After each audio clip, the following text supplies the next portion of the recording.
If an organisation is looking to be involved with EMFL, then you want to look for how often the calls for proposals of experiments are, and make sure that you've got your initial contact with a local source and the experiment defined in time for those proposals.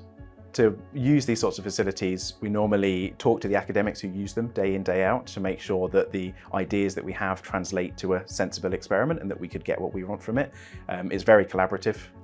We will always work with as many different people and get as many ideas as possible to ensure we get the best out of our experimental time. So typically for a successful proposal to the EMFL, what you need to have done is done some experiments at more moderate fields. So for example, using the magnetic fields that can be generated by magnets like this, a superconducting magnet.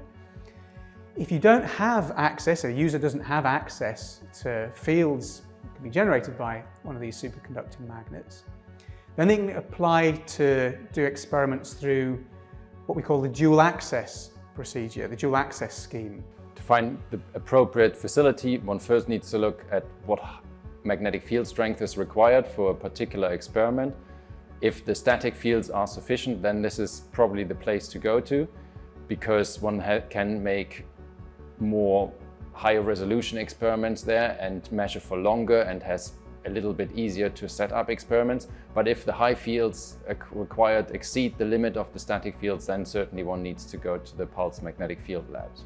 These are national facilities available to all users. There's a process, you apply, you send the application form, it tells you, you say what's your objective, what you are working on, and usually they will have, it will be oversubscribed, so they go through a priority, and hence these are magnetic field laboratories joined together to enable wider use of this application. And the first step is to go to the website.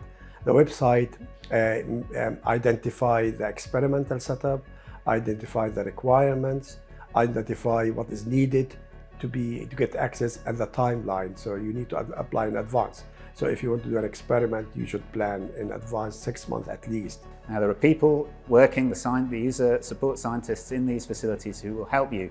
They know how to do these experiments. So the very first thing you should do is get in touch with one of them, probably even before you submit your proposal, to ask them what kind of experiments is it feasible to do this, how much time do we need. But doing the preparation, preparing your samples before you go, and liaising with your user support scientists with a font of all knowledge when it comes to doing high field experiments, this is the key to making your experiment as efficient and as successful as possible. Understand what you're looking for. So think about the science you want to explore in high magnetic fields. Secondly, get in touch with people who have used high magnetic fields before, so either here or the EMFL facility, to get the exact advice you need how to pursue that experiment.